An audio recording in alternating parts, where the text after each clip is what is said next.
God!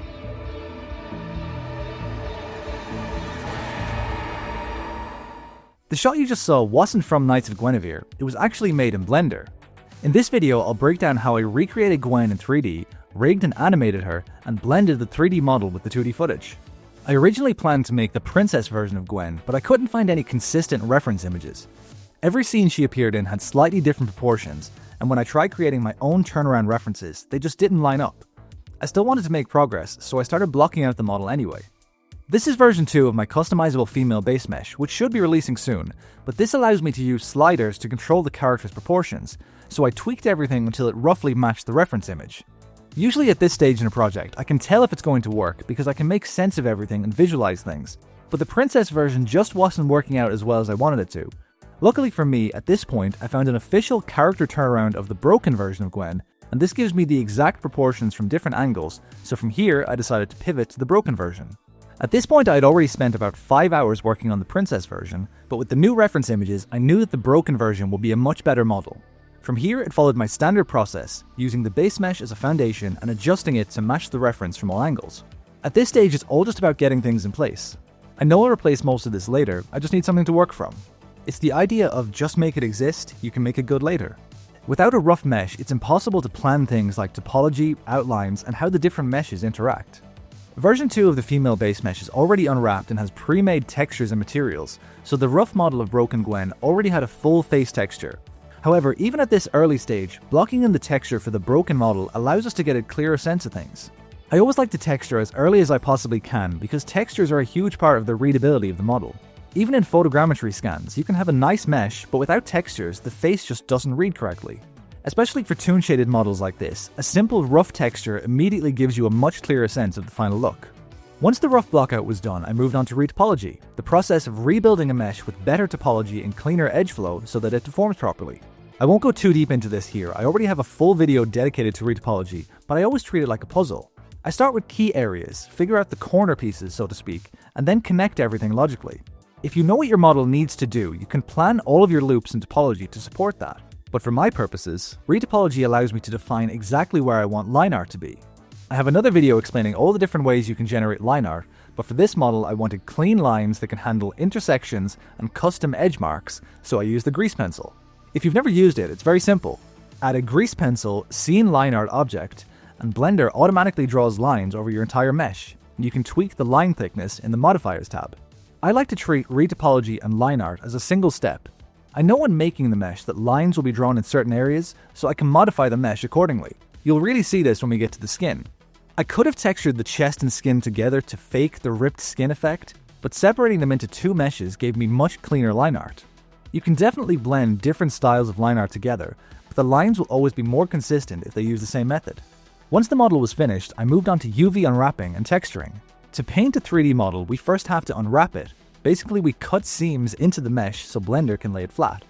I always apply a grid texture while unwrapping to check for distortion. Ideally, all of the grid squares and letters should be the same size with no distortions, so if we see any weird areas, we need to add some more seams to help it lay flat. UVs can be as simple or as technical as you want. If you're learning, just focus on getting even grid spacing and don't worry too much about it. But if you're aiming for production work, either games or movies, you'll want efficient UV packing with minimal wasted space. Every bit of unused space is lost texture resolution, and studios spend a lot of time optimizing these layouts. To make my life a bit easier, I always project the texture from the reference image onto my mesh. To do this, we can make a second UV map and project it from view. Then I can align the UVs with the reference image, and in texture paint mode, use the clone brush with the reference image and new UVs as the clone source. This is such a nice way of getting exact textures and colors. And the great part about this is that we can create as many UV maps and views as we need. To get the side of the head, I can create another UV map called Side Project, project it from the side, and line it up with the image. Then we can use the clone brush again, but this time use the side UVs. So if you have some nice reference images from different angles, you could technically texture your entire mesh by just projecting the texture from all of these different angles. After projecting, I brought the model into Substance Painter and blocked out all of the main colors.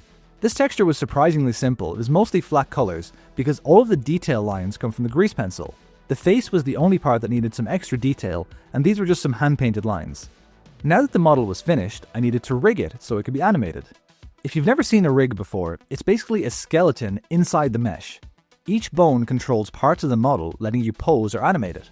This is Blender's built-in rigging system called Rigify, which can generate a rig with all these fancy controls. Most of the time you can just parent your mesh with automatic weights, and Blender figures out which vertices belong to which bones. It's not perfect, but it's a good starting point. Since Gwen is mostly robotic, her rig was fairly straightforward. Each part of the body can be rigidly bound to a bone. The only tricky part was the torso and skin, since I modeled the outer skin separately. The automatic weights didn't match, so when the torso moved, the skin didn't follow. To fix that, I can use a data transfer modifier. You select the main body as the source, enable vertex data, and copy the vertex groups. However, we don't want to copy all of the vertex groups, just the area that's attached to the chest, so we can weight paint what we want to copy. This way, only the skin area you paint in weight paint mode copies the movement. After applying the data transfer modifier, when I move the torso or shoulders, the skin follows perfectly. This technique is also great for clothes. Just get the body weights correct, then copy them to the clothing mesh. With Gwen fully rigged, it was time to animate, but first I needed clean plates. In VFX, a clean plate is simply a version of a shot without any characters or foreground elements, so you can composite new ones in. In GIMP, I can use the various brushes to slowly erase Gwen from the shots, and after a bit of work, I have 4 nice clean plates for the different shots I want to make. Now we can start animating. The first shot I recreated is where Gwen is lifted from the pile of garbage. This is a nice easy warm-up shot as it's mostly static with just the character rotating. I matched Gwen's final pose to the last frame of the shot, then counted the frames in the original. The show is animated at 24 frames per second, but in this shot the drawing only changes every third frame, and this is called animating on threes. Even though the movement technically freezes for a couple of frames, it still looks smooth because our brains blend the motion together. The shot was 113 frames long, with most of the rotation happening from frame 11 to frame 80, so I animated the root bones spinning over those 70 frames. Next, I animated the camera and background plane to match the original footage. Before rendering the entire animation, I wanted to blend the 3D with the 2D background better.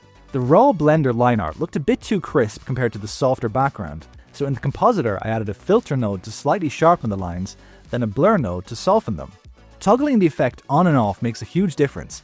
It helps the lines sit naturally in the scene. To create the stop motion effect of animating on 2s or 3s, we can add a modifier to our root bone. In the graph editor, select the Z-axis curve and add a stepped interpolation modifier. The step size controls how many frames the motion will freeze for, so the model only moves every second, third, or fourth frame, just like stop motion. You might be tempted to apply this motion to everything in your scene, but if you do this to your camera, the movement will feel jerky. This is actually something I learned from a Spider-Verse behind-the-scenes documentary. The camera still has to be smoothly animated, but the characters can be animated on 2s or even 3s, and it will still feel fluid. And with that, the first shot was done. My God!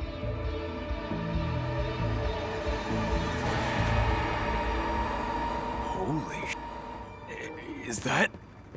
A Guinevere android. I don't recognize the model. Next was the shot where Gwen walks into frame and collapses. This one required a bit more animation. Timing is everything, so again I analyzed the original. She stands for 24 frames, drops to her knees by frame 36, and fully collapses by frame 60. Having these exact beats makes blocking the motion so much easier. Matching the weight of the fall was tricky, because even a 2-frame offset can make her feel too heavy or too light. And then also, during the falling animation, I need to apply some of the 12 principles of animation to make sure that the fall had the right weight, anticipation, and bounce when she hits the ground. If you don't know what the 12 principles of animation are, they're essentially 12 fundamental techniques that make animation feel believable and alive. Things like squash and stretch, anticipation, and follow-through. Even though these ideas came from traditional 2D animation, they apply just as much in 3D.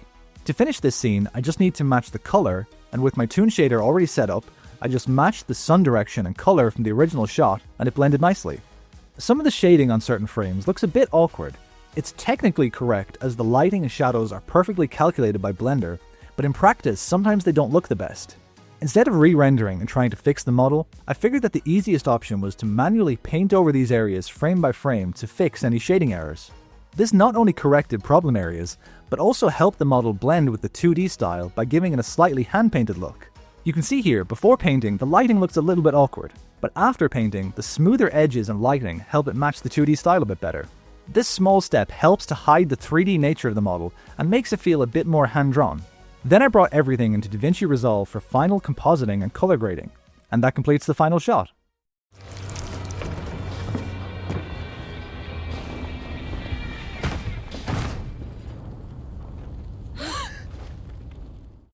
In modern shows, you'll see 3D being used more and more for static elements like weapons, robots, or vehicles, but with a bit of work and some hand painting, you can definitely blend 3D characters into 2D footage. In terms of accuracy to the concept art, I think my version is technically closer, but that doesn't always make it better. Sometimes perfect accuracy can actually take away from the charm, and sometimes these 3D models can look too robotic. Things like Mickey Mouse's ears or Goku's hair don't even make sense in 3D. They're designed to always face the camera, and I think this is part of what gives 2D animation its personality. Anyway, thanks for watching, and I'll see you in the next video.